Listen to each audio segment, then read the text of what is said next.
ele tá tendo o azar, às vezes, de sair em alguns momentos, e ele nas 2 últimas partidas viveu isso, né? Em que o torcedor dá aquela resposta com a vaia. E isso tá pesando para ele. Outra coisa, Lino, por exemplo, ele tá reclamando de mais de tudo. Ontem, toda hora, tinha uma reclamação dele. Essa é uma demonstração que a instabilidade emocional, a estabilidade emocional não tá legal. A relação entre Vinícius Júnior e a torcida do Real Madrid parece estar cada vez mais complicada. Mesmo com a goleada por 5-1 sobre o Betis, o brasileiro acabou sendo vaiado no momento da substituição. Será que a paciência da torcida acabou? E o que será que os comentaristas estão dizendo sobre essa situação? Se liga só no que rolou. Porque o tema do jogo foi esse, ó.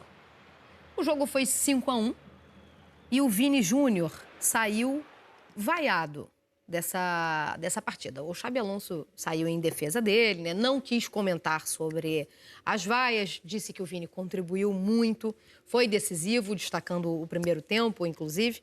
E quando ele leva um cartão, o Xabi tem que tirar o lateral. Enfim. Um jogo em que o Vini Júnior sai vaiado, estamos a 6 meses da Copa do Mundo, uma goleada do Real Madrid. Maestro, como é que a gente pode resumir isso que está acontecendo? Eu até assisti o jogo ontem. Sei lá, não foi mal no jogo. Eu acho que o Vini vive um pouquinho essa gangorra, né? Com a torcida do Real. Ontem ele teve uma atuação boa, teve dentro do nível dele, né?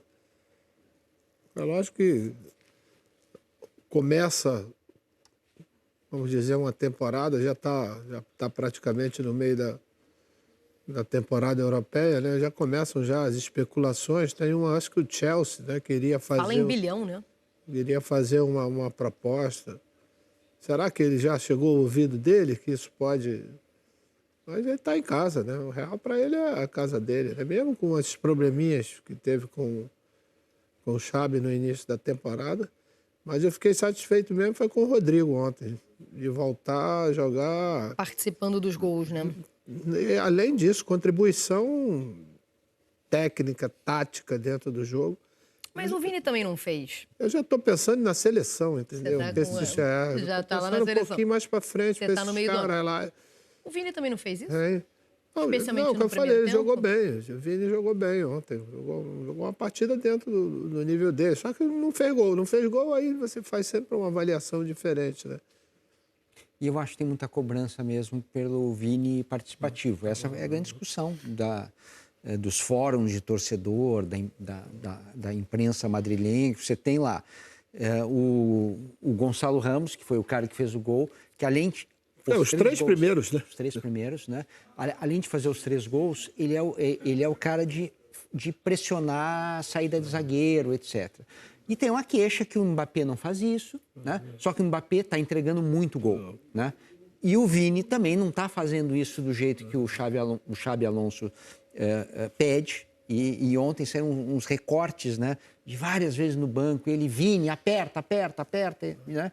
E depois ele vai e substitui. Então, essa é uma discussão do papel do atacante hoje.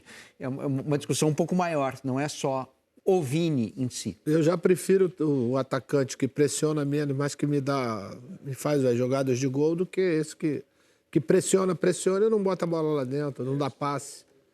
Entendeu? É uma questão de mentalidade. Tem mentalidade. Mas isso tem sido uma tendência do futebol moderno, não tem? Assim, a primeira linha de defesa é o seu atacante. Você tem um jogador como o Vinícius Júnior, com uma puxada de contra-ataque absurda. Se tiver no mano a mano, então fica mortal. Você obriga o cara toda hora a ele voltar, ele se desgasta tanto aqui que depois ele está sem lucidez para poder definir a jogada. É questão de mentalidade. O Ancelotti já fazia um pouco menos, cobrava, mas um pouco menos do que o Xabi Alonso cobra nesse momento dele, né? Tem uma dissonância clara, né, entre as ideias do Xabi Alonso e o que o Vini é capaz de entregar. O Maestro tem razão. Ele é um cara talentoso, mas se ele ficar travado naquele lado de campo o tempo inteiro, não tiver mais liberdade, e ele tinha essa liberdade com o Ancelotti, era o que fazia a diferença para valer no futebol dele, o Vini vai continuar em declínio. Se bem que ele não estava mal, ele oscila bastante. Ele ele tá tendo o azar, às vezes, de sair em alguns momentos, e ele nas 2 últimas partidas viveu isso, né? Em que o torcedor dá aquela resposta com a vaia. E isso está pesando para ele. Outra coisa, Lino, por exemplo, ele está reclamando de mais de tudo. Entendeu? Ontem, toda hora, tinha uma reclamação dele. Que o juiz não dava isso, que o juiz não dava aquilo. Inclusive, ele tomou um cartão amarelo numa jogada que talvez não merecesse. Talvez ele tenha merecido por reclamação em outras situações. Essa é uma demonstração que a instabilidade emocional, a estabilidade emocional não está legal. Porque não pode reclamar em todas as jogadas, quando tem um jogo de contraste. Entendeu? Isso, pelo menos, eu fiquei olhando nesse sentido, que ele está reclamando demais de qualquer tipo de jogadinha quando tem um contraste com o adversário. Mas naquele lance do primeiro tempo que ele é derrubado na área, ali não era para marcar nada. Não, mas essa é uma jogada que você tem que reclamar mesmo. Mas tiveram outras jogadas que ele estava... Desde que você lembra que teve uma na linha da grande área, que o adversário, inclusive, faz para ele assim, vambora, levanta. Isso é a demonstração de que, o próprio adversário já está vendo o que eu estava vendo em casa. Já né? entendeu, né? Vini Júnior hoje de novo, como no jogo contra o Sevilha, ouviu aplausos e parte de vaias também quando foi substituído. O Vini começou o jogo muito bem, atacando muito pela ponta esquerda, indo para cima muito do seu marcador, inclusive conseguiu amarelar o seu marcador.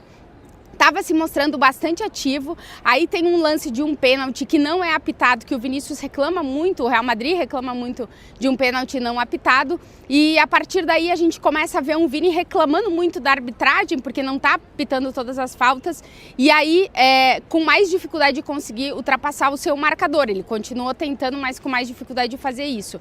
Depois a gente viu ele trocando muito de posição, tanto com o Gonçalo, que acabava descendo um pouco para marcar, como com o próprio Rodrigo, que às vezes escorava um pouquinho mais pela esquerda. Foi um começo de jogo muito bom do Vini, mas ele foi de mais a menos. Aí na hora da substituição, como aconteceu no jogo contra o Sevilha, parte da torcida vaiou e parte da torcida aplaudiu. É um momento delicado para o Vinícius Júnior. O Xabi Alonso falou sobre isso depois na entrevista coletiva. Disse que tanto o time como o próprio Vinícius são maduros para entender o momento. E ele disse uma frase que está repercutindo muito aqui na Espanha, evidentemente, que o Vini será e foi muito importante e fundamental para o Real Madrid, e que ele acredita que depois da Supercopa, que o Real Madrid tem jogos na Arábia Saudita, que o time volta a jogar no Bernabéu, que ele não tem dúvidas de que o Bernabéu vai voltar a 100% a aplaudir o Vinícius Júnior. Um momento delicado para o jogador brasileiro, que não está conseguindo marcar gols, e isso a gente sabe que é fundamental no Real Madrid. Um momento delicado para o Vini, mas que agora o Vinícius e o próprio Real Madrid têm uma grande oportunidade de conseguir dar a volta em quaisquer pontos ruins que tenham ficado depois desses últimos jogos aqui no Bernabéu. O Real Madrid tem a Supercopa da Espanha para disputar, que é na Arábia Saudita. É um título em jogo, e a gente sabe que em finais o Vinícius costuma se destacar em momentos de bastante decisão para o Real Madrid, pelo menos foi assim nos últimos anos. E aí, galera, o que vocês acham dessa situação entre Vinícius Júnior e a torcida do Real Madrid? Será que os torcedores estão pegando pesado demais com o brasileiro, ou o Vini realmente não vive a melhor fase da carreira? Ele sempre foi um dos destaques do time e já decidiu vários jogos importantes, mas parece que parte da torcida perdeu a paciência. Comenta aí o que você acha, deixa o like e se inscreve no canal para não perder nenhum conteúdo sobre futebol. Tamo junto e até a próxima!